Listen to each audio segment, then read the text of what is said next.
So, isang mapagpalang umaga po sa bawat isa sa atin. Dito po tayo sa ikalawang bahagi kung saan binibigyan ng buhay ang bawat sitas o aralin na nakatalaga sa araw na ito ng Sabado. Meron po tayong mga aralin o mensahe na ang una po ay sa ibang sulat ni Apostol Pablo sa mga taga-Galacia sa Kapitulo 4, versikulo 21 hanggang sa 31. Ang sabi po ay ganito: sabihin ninyo sa akin, kayong nagsisipag na sa lumapa sa ilalim ng kautusan. Hindi baga ninyo naririnig ang kautusan? Sapagkat nasusulat na si Abraham ay nagkaroon ng dalawang anak. Ang isa'y sa aliping babae at ang isa'y sa aliping malaya. Gayunman, ang anak sa alipin ay ipinanganak ayon sa laman. Ngunit, ang anak sa babaeng malaya ay sa pamamagitan ng pangako. Ang mga bagay na ito'y may lamang talinhaga, sapagkat ang mga babaeng ito'y dalawang tipan. Ang isa'y mula sa bundok ng Sinai na nanganganak ng mga anak sa pagkaalipin, na ito'y si Agar. Ang Agar ito ay bundok ng Sinai sa Arabia, at ito'y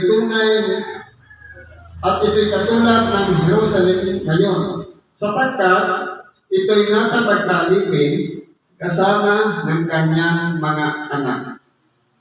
Ngunit, ang Jerusalem na nasa itaas ay malaya, na siya'y inaanatin, sapagkat nasusulat, magsaya ka, umao, na hindi nanganganak, magbiglang umawit at umiyaw ka, ikaw na hindi nagdaramdam sa panganganak. Sapagkat higit pa ang mga anak ng pinabayaan kaysa mga anak ng may asawa. At tayo, mga kapatid, tulad ni Isaac, ay mga anak sa pangako. Datapwat kung papaanong yaong ipinanganak ayon sa laman ay nag-usig sa ipinanganak ayon sa Espiritu, ay gayon din naman ngayon. Gayon man, ano ang sinasabi ng kasulatan? Palayasin ang aliping babae at ang kanyang anak, sapagkat hindi magmamana ang anak ng babaeng alipin na kasama ng anak ng babaeng malaya. Kaya nga, mga kapatid, hindi tayo mga anak ng babaeng alipin, kundi ng babaeng malaya. Kaya po, kung sasariwain natin ang sitas na ito, balikan natin yung kapanahunan ni Abraham. Si Abraham po ay meron siyang, nung tinawag siya ng Diyos, ang kanyang unang pangalan, Abram. At ang kanyang asawa ay si Sarai. Nung tinawag po siya ng Diyos, ang itinawag na sa kanyang pangalan ay Abraham. At sa kanyang asawa ay Sarah. Subalit, ito pong si Sarah, dahil po sa siya'y lipas na, o kumbaga sa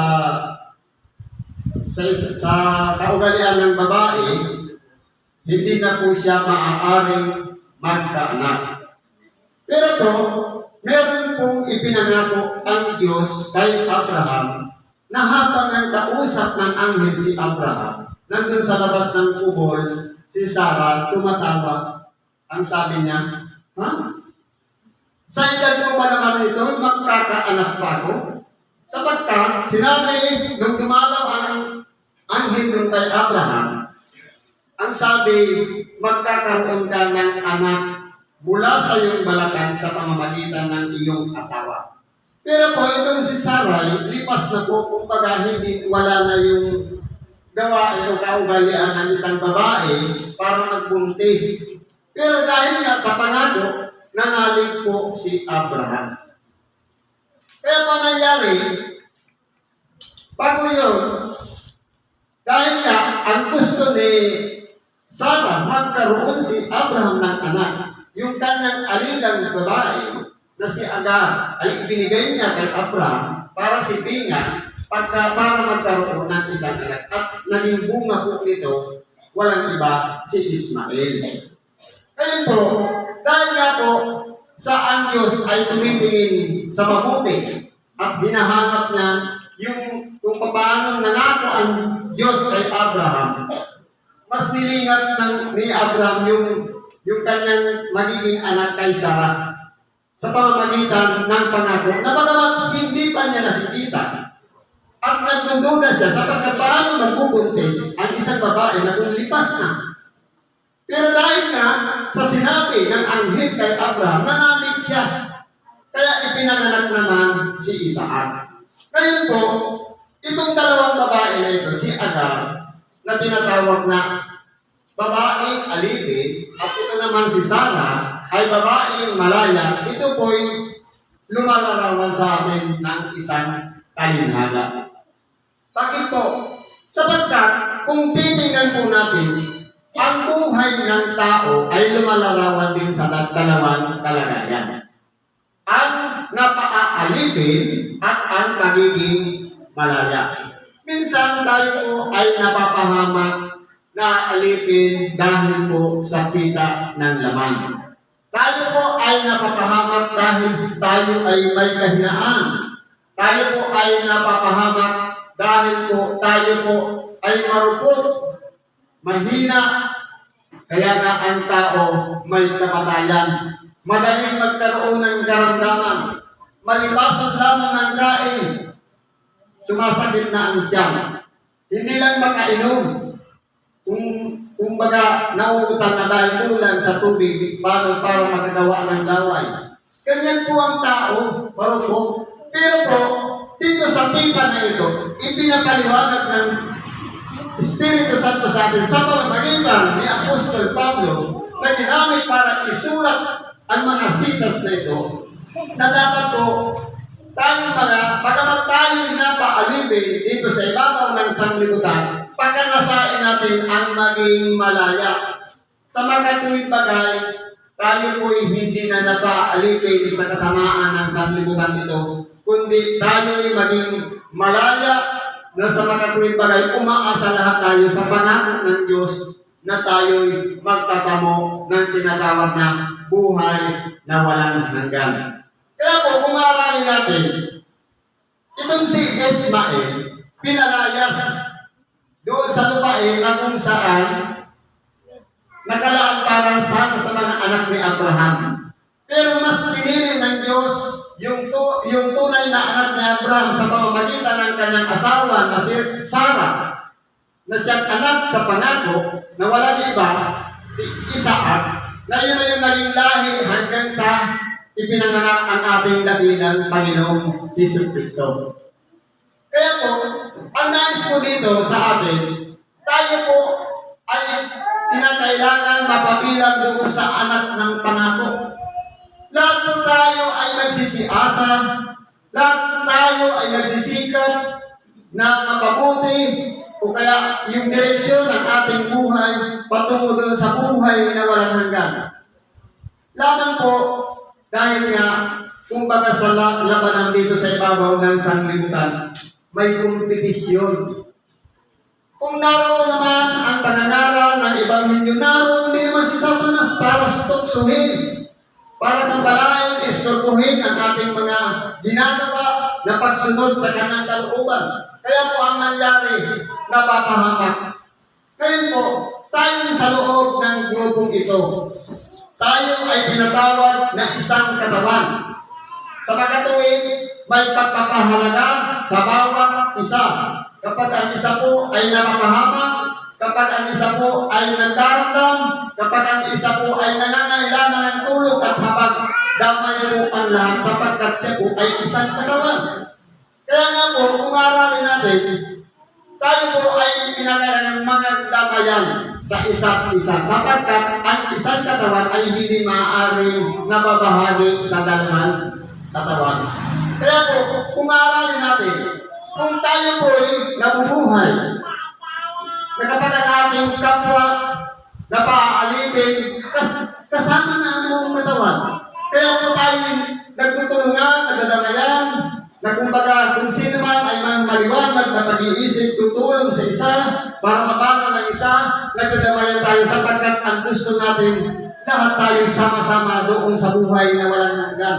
Sapagkat walang matitira, walang maiiwan, kundi tayong lahat nagtutulungan sa pamamagitan ng pananalangin, sa pamamagitan ng mga pag-aayuno para sa lahat, sa bawat isa sa atin, sapagkat ang gusto natin yung pinaka-asam-asam natin, mapabilang tayo doon sa pinangaguan sa makatuwid bagay mga lahi ni Abraham sa malaya na ang ginagawa natin ang ayon sa kalooban ng Diyos. Kaya po kung titingnan natin sa mga sitas na ito, ang tao, siya pong pinagpapala ng Diyos. Lalo-lalo na yung mga hindi dumanas na nagpasuso ng kanyang anak, o kaya kahit hindi man lamang nagkaroon ng anak o hindi nagbuntis.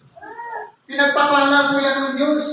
Pero po sa kalagayan ng tao, minsan po namiminos dahil sasabihin, isyo baong, isyo kung ano-ano maririnig. Pero po, sa harapan po ng ating dakilang Panginoong Diyos, siya po ay pinagpapala sapagkat hindi po siya nagkasala. Sabi nga ng ibang mga matatanda, hindi ka nakabayad ng utang dahil hindi ka nagbuntis. Hindi ka dumanas na mag-ire. Yan po ay sabi-sabi. Pero sa katotohanan, ang mga hindi nagbuntis, pinagpala po yan ng Diyos. Kaya po tayo po, kung sabi, tumitingnan po natin dito. Sapagkat, higit pa ang anak ng pinabayaan kaysa mga anak ng may asawa. Pansinin natin, ang mga pinabayaan sa makatuwid bagay yung mga yung mga anak na minsan wala nang nasilayan na magulang o kaya naging ulila na mga pinabayaan na kung saan sila tumatakbo. Papunta sila doon sa kanyang lolo o kaya sa kanyang lula, sa tiyuhi o sa ama o sa siyahi para lamang mabuhay. Kaya kung titingnan po natin, sila po naging mapagsikap samantalang yung mga tunay na anak na pagkaminsan yun pa yung palaging nasa kasama ng mga magulang dahil nga ang tingin nila kapag ang isang anak na turuan, hindi pinabayaan na pag-aral, nakatapos pagkaminsan sila pa yung sumusuwag sa magulang. Pero po yung mga pinabayaan na kinukot lamang, minsan napakaganda ng mga respeto nila sa magulang. Sapagkat nabuhay silang mag-isa, nagtayo sila, tumayo silang mag-isa, nagsikap upang mapabuti ang kanilang mga buhay. Kaya po kung pag-aaralan natin, mga kapatid, tayo pong mga tao, pagkaminsan, lalo-lalo na kung may nakikita tayong mga palaboy na mga bata, hindi tayo nakakaiwas, minsan nakakahabol tayo sa kanya. Pero kung titingnan natin, ilalagay natin ang ating sarili sa kalagayan ng bata na yaon, hindi natin alam ang buhay niya, bakit siya nandiyan. Dahil po, marahil, wala na siyang magulang, wala siyang maasahan, kaya siya nagsisikap na mapabuti para mabuhay, para magpatuloy siya dito sa ibabaw ng sanglibutan. Pero kung titingnan natin, hindi ba yung mga walang-wala, yung mga bata, na mga nasa lansangan, mga palaboy, kung titingnan natin, sasabihin natin mga walang mundo, mga madungis, bakit hindi po sila pinababayaan ng Diyos? Bakit hindi sila sakitin? Kahit sila yung gusgusin na, kung marumi na, tingnan ang kanilang katawan, pero napakalusot dahil hindi po sila pinababayaan ng Diyos. Pero yung mga bata, kapag kaminsan, kumbaga, dalawang Bisis na nga kung maligo, pinupunasan pa, pagka minsan sakitin.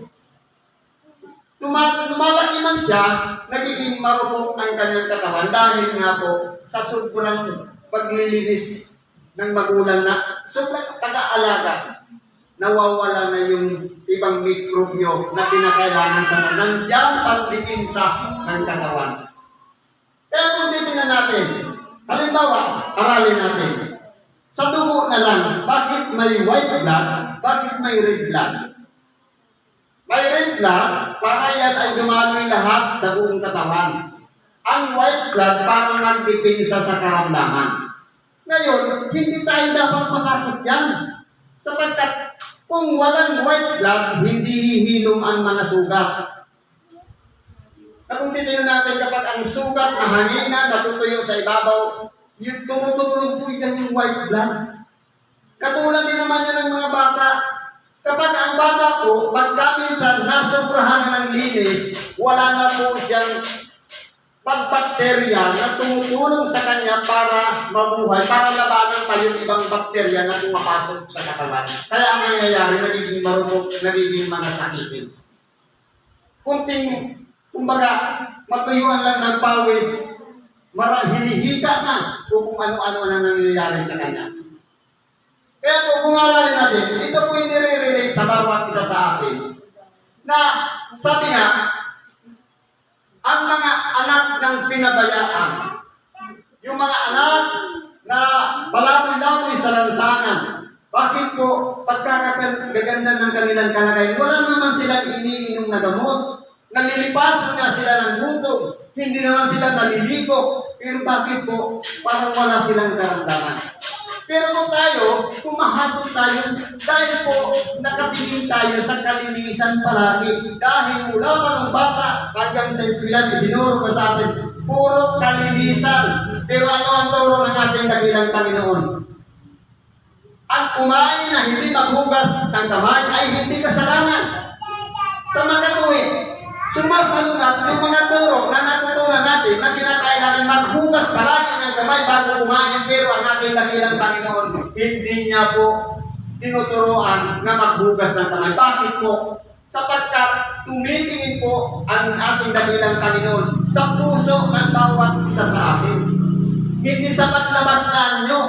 Totoo, malinis nga. Bakit? Sa tingin lang siguro natin malinis. Kasi yun lang ang nakikita ng mata.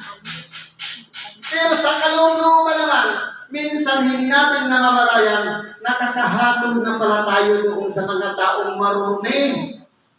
Panlabas na kaanyuan lamang ang tinitingnan natin, bakit hindi natin tingnan yung kalooban ng bawat isa sa atin. Yan po dapat ang tinitingnan natin.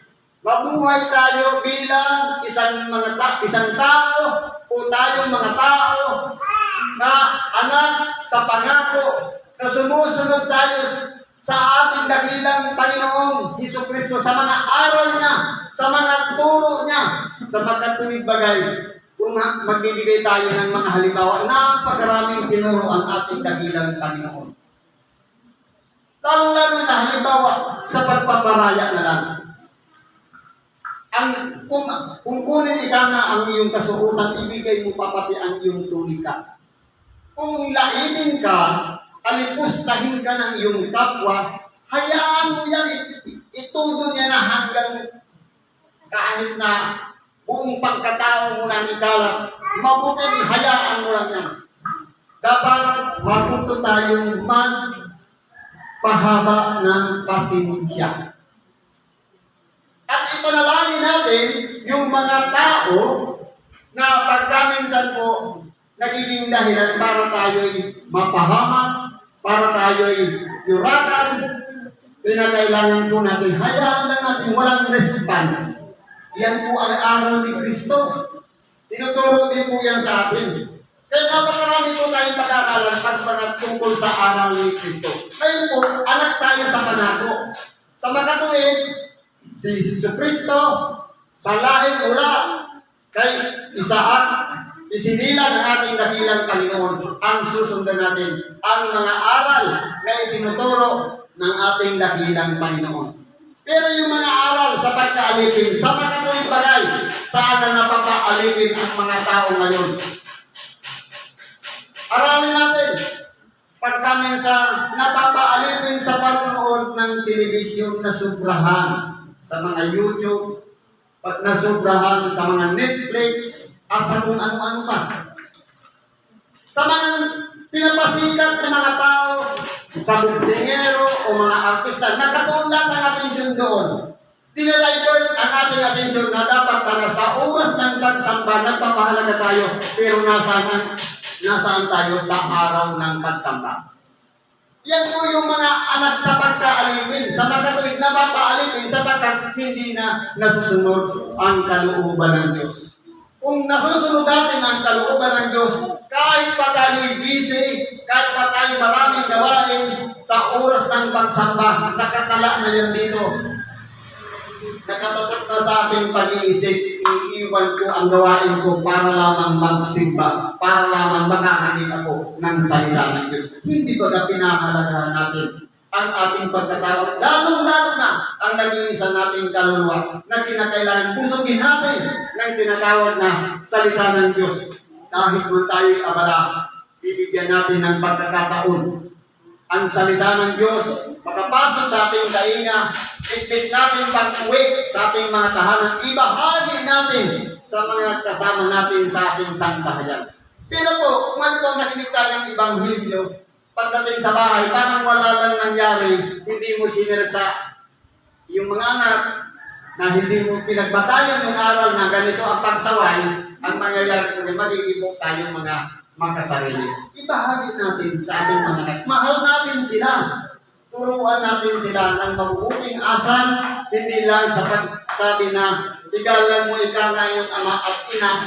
Natuturuan lang natin na magpo at tuto, kundi yung respeto sa magulang. Dahil pagkaminsan, kapag ang isang anak nasubrahan ng pag-aruga o pag-alaga ng magulang, minsan po sila pa ang nagiging suwail pagdating ng mga panahon na sila'y nagkakagulang na dahil po na-spoiled natin.